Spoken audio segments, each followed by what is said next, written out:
guys, ito po, kainin po naman ito. Ang dami po. Pangdahon, pang-fly po. Paano himayin daw yan? Paano maghimay niyan? Teka lang I-demo muna mo. guys. Teka lang muna. Ito po guys. Ginaganyan po.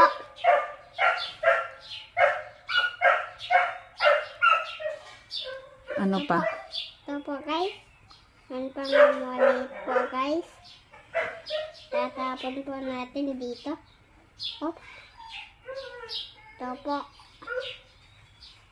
Ito po, Nag-uulam guys. ka niyan? Opo guys.